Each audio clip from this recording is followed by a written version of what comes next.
Rajya Sabha.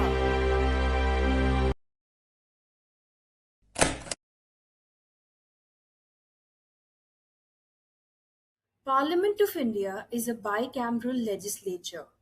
Bi means two and cameral means chambers. Lower house is Lok Sabha and upper house is Rajya Sabha. The lower house has already been discussed in detail in the previous video.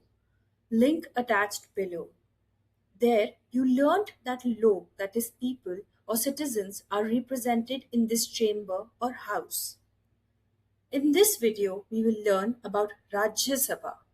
Rajya Sabha represents the Rajya, that is, the states of India, and how it gives voice to the states of India at the central legislation, which is our parliament. One chamber represents citizens, and other represents states. The framers of the constitution adopted bicameralism, just like British parliamentary system. Framers envisioned a federal country. For a country with such a large population and diversity needed two houses or bicameralism at the central level. This bicameralism existed in India before independence. It was established at the center level under the Government of India Act of 1919. Dr. B.R. Ambedkar too felt not to experiment with an entirely new system in a fragile democracy. While framing our constitution, the framers did not just copy paste the British system but drew inspirations from multiple constitutions and stitched it together. Looking into India's history, diversity, and socio political needs, the result is neither purely British nor American, but an Indian charter with its own identity.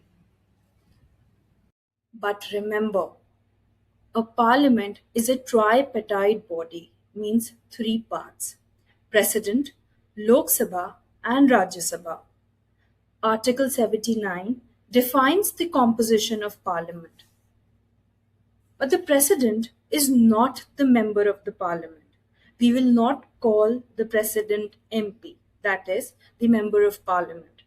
President of India is an integral part of parliament.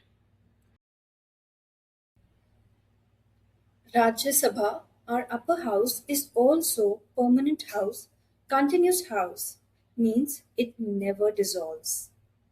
Just like Lok Sabha, maximum seats of Rajya Sabha is fixed at 250. Out of these 250 seats, 238 members represents the states and the union territories. The 12 members are nominated by the president to bring experts and distinguished persons from the field of literature, science, art, and social services. This idea of nominations in Rajya Sabha was influenced by the Irish constitution.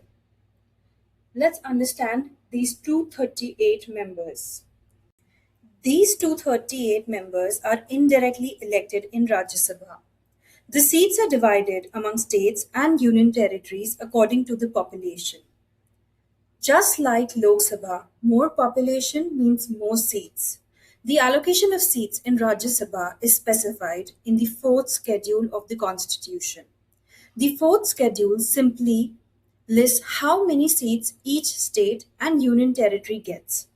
Whenever India creates new state, merges territories, or reorganizes boundaries, Parliament updates or amends this fourth schedule.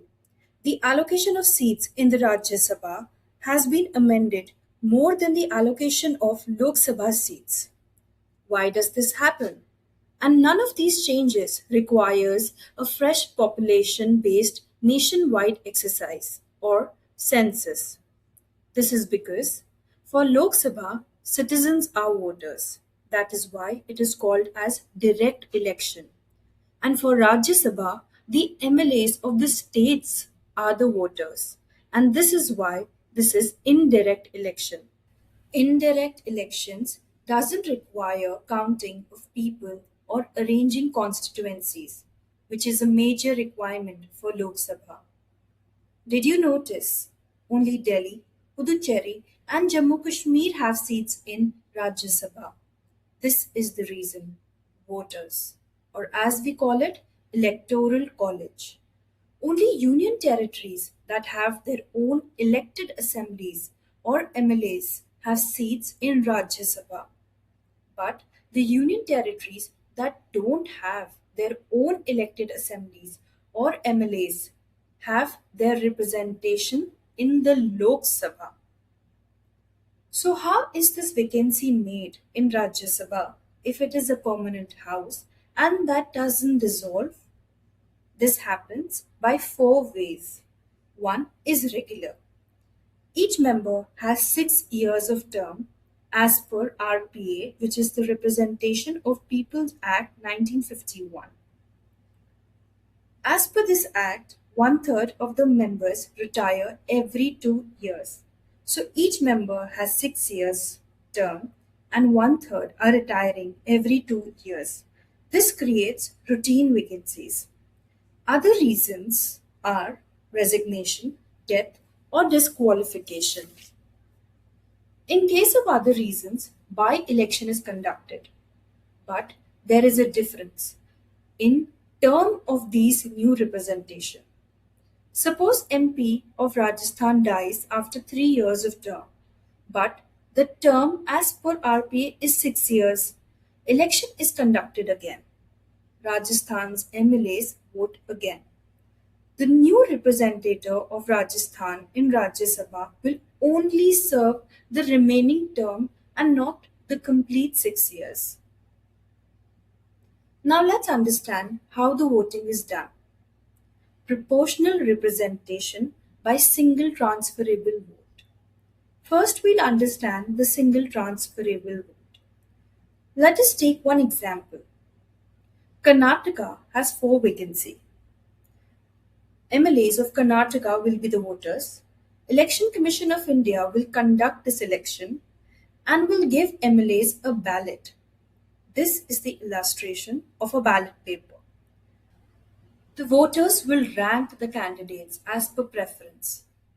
For four vacant seats, suppose the strength of Karnataka's MLAs is 100. So using the formula, we will get the number of votes a candidate needs to win. We put the values in the quota formula. We get 21 votes as the answer. Now, if we look into the results, we see candidate A and B have more than 21 votes. So out of the four seats, two are filled with A and B candidate. In order to fill the other two seats, we will transfer the votes. A only needs 21 votes but obtained 30. This means 9 extra or surplus votes. If we calculate the value of transfer votes of A, we use this formula. Surplus divided by the total number of votes. We get a value 0.3. So now, if we see each ballot paper and study the preference of the voters, we observe all the voters with A as the first preference has C or D as the second preference. We will transfer the votes. Suppose in A's first preference ballot has 20 votes to C and 10 votes to D as second preference. So now we multiply 20 B's votes to 0.3. This 0.3 is A's transfer value that we calculated. C gets 6 transferred votes and similarly D gets 3 transferred votes. Now, if we look at the results table, I will transfer A's votes and make it 0 to C and D to see who will be the winner. C now has 24 and D has 18 votes. So C has more than 21 votes and C wins. So A, B and C are elected. Now we have one more seat left to be filled. Just like how we calculated A's transfer value, we will calculate B's transfer vote value. and study all the ballot papers whose first preference is B and transfer B's votes. If after transferring B's votes we still don't get a clear winner, we will then omit F's vote as F has the least number of first preference votes. This is why it's called single transferable vote. If you observe, this method prevents the majority party from making a monopoly of all seats and allows the small parties to be represented. If candidate A is from BJP and B is from Congress, both the parties are able to elect their representative and still C and B candidate gets representation.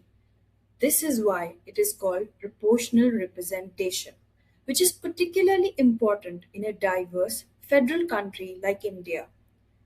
Therefore, proportional representation at Rajya Sabha ensures that in the upper house, both the ruling party and the opposition parties both get to voice their opinion from different states. If you found this video helpful, please like, share, and subscribe to our channel.